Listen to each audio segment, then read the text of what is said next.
Hello भाई, नमस्कार। मैं आपका यूट्यूब साथी प्रवीण आज आपके लिए एक सुंदर और खूबसूरत वीडियो लेकर फिर से आप सभी के बीच में देवभूमि उत्तराखंड जनपद के रंगीली नाकुरी से आप सभी के लिए एक सुंदर सी वीडियो लेकर फिर आपके बीच में आया हूँ। जी हाँ, आज बात करेंगे अपने एक गरीब किसान की। हमारी दानपुर घाटी में एक रामू काका बहुत बढ़िया किसानी किया करते थे।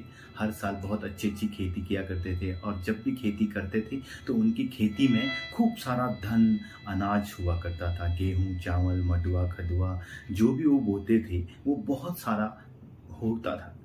अचानक से हुआ क्या कि एक साल बारिश पड़ी और बारिश में आंधी आने से तूफान आने से और कभी कभी डाव भी पड़ जाती है हमारी पहाड़ी भाषा में, जिसको ओले कहते हैं हिंदी भाषा में, वो भी पड़ जाती है। तो वो बहुत दुखी होकर एक जगह बैठकर रो रहे थे। रामू काका हमारे रो रहे थे और भगवान से कह रहे थे, हे भगवान, तुझे तो दुनिया बोलती है कि तुम अंतर्यामी हो और सबका दुख समझते हो, लेकिन मैं कहता हूँ कि आप कुछ नहीं समझते हो, किसी को भी कुछ नहीं। दुनिया तुझे बहुत बड़ा ज्ञानी समझते हैं, लेकिन मैं कहता हूँ कि आपसे ज़्यादा मूर्ख कोई है ही नहीं, क्योंकि आपने मेरी इतनी फसल बर्बाद कर दी। एक गरीब के दुख को आप बिल्कुल भी नहीं देख सकते हो। और रामू काका साथ ही साथ ये भी सोच रहे थे कि काश ये सारी शक्तियां मेरे हाथ में होती कि जब मुझे बरसात की ज़रूरत हो बरसात कर देता, जब पानी की ज़रूरत हो पानी मैं खेतों में डाल देता, जब धूप की ज़रूरत हो तो धूप में कर देता। तो अचानक से एक आवाज़ आई कि मैं ये शक्ति आपको देता हूँ। तो रामू काका बड़े प्रसन्न हुए। भगवान ने कहा कि ये शक्ति मैं आपको देता हूँ। तो रामू काका बड़े प्रसन्न हुए और कुछ देर वहाँ ठहरने के बाद वो अपने घर को गए और 2-4 दिनों के बाद उन्होंने अपनी खेती करना शुरू कर दिया। अब बहुत बढ़िया था कि रामू काका के पास जो थे बहुत सारी शक्तियाँ आ चुकी थी। वो जब बरसात चाहते, जब धूप चाहते, तो उसी हिसाब से उन्होंने किया और खेती करी। जब खेती करी तो उनके पास सारी शक्तियां थी। उन्होंने अपने हिसाब से धूप बरसात जितनी चाहिए थी उस हिसाब से किया और नहीं उन पर तूफान आने दिया, न खेत में नहीं आंधी आने दी। उन बालियों में गेहूं जब बोए थे तो कुछ समय बीतता गया। रामू काका बड़े खुश थे हमारे दानपुर के।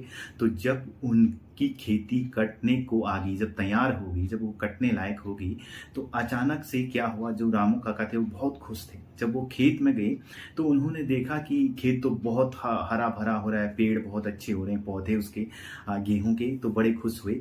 लेकिन जब वो खेत में गए तो उन्होंने जो है खेत में उनको उसका पौधा नहीं, जो पौधे थे, जो गेहूं का पौधा था, उनकी जो बाली थी वो बाली पूरी की पूरी खोखली थी और वो बाली पे एक भी गेहूं का दाना नहीं बना था। तब रामू काका हमारे दानपुर के बड़े उदास हुए। उन्होंने भगवान से फिर कहा, हे भगवान, आपने तो मुझे सारी शक्तियां दी थी, धूप पानी जब मैं चाहता तब इन सिंचाई कर सकता था इन पेड़ पौधों की, लेकिन इसके बाद भी, अब इतना करने के बाद भी ये फसल मेरी दाने नहीं हो पाए इसमें। तो अब इसमें भगवान, आपने मेरे साथ कुछ न कुछ अन्याय किया है, पाप किया है, आपने मुझे दंड दिया है। तब भगवान कहते हैं उसे, नहीं नहीं, मैंने आपको दंड नहीं दिया है, ना ही कोई आपने अपराध किया है। आपने अपने शक्ति के हिसाब से खेती को उगाने की कोशिश की थी और मैंने वो शक्ति आपको दी और आपने वो खेती उगाई। तो इन पौधों को न धूप लगी है, न आंधी इन्होंने झेला है, न इन्होंने बाढ़ झेली है, न इन्होंने धूप झोली है, न इन्होंने हवा के रुख को झेला है, इन्होंने कोई कष्ट ही नहीं झेला है, तो इसमें दाना कहाँ से बनेगा। रामू काका को तब बात समझ में आई। तो आज ये कहानी छोटी सी है।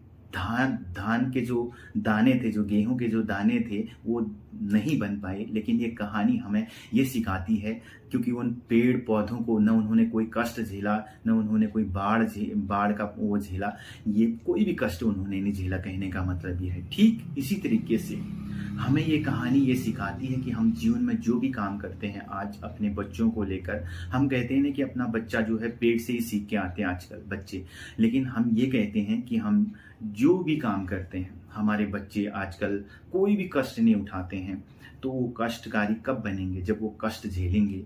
अपने इधर उधर जाने में गाड़ी का सहारा न लेकर पैदल चलेंगे। इसके अलावा पहाड़ों में जो चढ़ने वाली जो उनकी प्रक्रिया है वो चढ़ेंगे, तब होगा। एक जमाना हमारा था, हम पैदल ही स्कूल जाया करते थे। आप कभी कई साथियों ने ये भी देखा होगा। तो ये चीज़ें सारी होती हैं। आज अगर हमारे बच्चों को थोड़ा भी कष्ट आता है तो हम ये कहते हैं नहीं नहीं बेटा बस रहने दे, इस चीज को मत कर, जिसको आराम हो। जैसे गर्मी के दिन आगे तो हम उनको एसी में सुलाते हैं, सर्दी के दिन आगे तो हम उनको एसी में सुलाते हैं, स्कूल उन्होंने जाना हो तो हम गाड़ी में उनको छोड़ते हैं, अच्छे से अच्छे शॉर्टकट वे उनको बताते हैं, जिससे कि वो बच्चे हमारे कष्टकारी नहीं बन पाते हैं, जिससे वो आगे चलकर धोखा खाते हैं। उनको छोड़ दीजिएगा, कष्टकारी बनाइएगा। अब बहुत सारे लोग ऐसे हैं जिन्होंने पहाड़ों से प्लान कर दिया, वो पहाड़ की तरफ बिल्कुल भी नहीं आते हैं। और ऐसे ही वो जब प्लेन के बच्चे अगर वो उसने का पालन पोषण हर चीज शहर में हुआ है तो वो पहाड़ की तरफ आता है तो पहाड़ नहीं चढ़ पाता है। तो इसमें गलती उसकी नहीं होती है, उसकी हमारे जो हमने उनको जो संस्कार दें, जो हमने जैसे परवरिश में उनको रखा है उस परवरिश के हिसाब से वो भी सही है। लेकिन हमें ये चाहिए कि अपने बच्चों को ऐसा कष्टकारी बनाना चाहिए कि कष्ट भी ना हो, वो समाज में आगे चलकर क्या करना चाहते हैं और कैसे समाज में चल पाए, वो चीजें एक होना चाहिए। एक जो सही उम्र होती है जब हम कोई पेड़ लगाते हैं, उस पेड़ को जब हम सही जगह पे जिस तरीके से उसका डायरेक्शन देंगे उसी तरह उसका रुख बनता है, उसी तरह वो मुड़ जाता है। तो ऐसी ही एक बाल्यावस्था की एक उम्र होती है जो 15 से 20 साल के 25 साल के बीच में होती है, 10 से। तो उस उम्र में हम उनको जो संस्कार देते हैं वो आगे चलकर वही संस्कार उनको अपना एक वो बना के आगे चलते हैं, उनकी एक रिस्पेक्ट बनाते हैं, उनका एक बेस बनाते हैं, वो बनकर आगे चलते हैं। जो हम आज वीडियोस बनाते हैं, कोई कैसी वीडियोस बनाता है, कोई कैसी वीडियोस बनाता है, हम अलग टाइप की जो अलग से वीडियोस बनाते हैं, मतलब हर कोई अलग अलग बनाते हैं, वो सब हमारे संस्कारों को दर्शाता है। यूट्यूब पर हम जो टिप्पणी करते हैं एक दूसरे के कमेंट्स पे करते हैं, बहुत सारे लोग लड़ते रहते हैं, बहुत सारे लोग अच्छे अच्छे कमेंट्स करते हैं, बहुत सारे लोग भजनों को सुनते हैं, बहुत सारे लोग एक दूसरे को सपोर्ट करते हैं, वो सब हमारे जो माता पिता के संस्कार हैं वो संस्कार दिखते हैं। ये कहानी भी हमें यही सिखाती है। हमें हमेशा जो है अपनी विचारधारा को पॉजिटिव विचारधारा में रखना चाहिए। यही जो संकट होता है जिसको हम अपनी पहाड़ी भाषा में दुख कहते हैं, वो किसान भी बहुत दुखी था, लेकिन उस किसान ने अपने धैर्य को रखते हुए, वो करते हुए, अच्छे काम करके उन फसलों को जो अपनी शक्ति से वो किया, तो वो फसल बिना कष्ट के वो झेल नहीं पाई। कहने का मतलब ये है। तो यही मैं आपसे कहना चाहता हूँ। थोड़ा जल्दीबाजी में वीडियोस बनी है, आप लोग अपना ध्यान रखिएगा, स्वस्थ और मस्त रहिएगा। थोड़ा सा टाइम का बहुत शॉर्टेज होता है मेरे पास, फिर भी मैं चाहता हूँ कि आप लोगों को थोड़ा बहुत कुछ न कुछ एक हफ्ते अपलोड करते रहूँ। तो बहुत जल्दी फिर से आप मुलाकात होगी आपसे।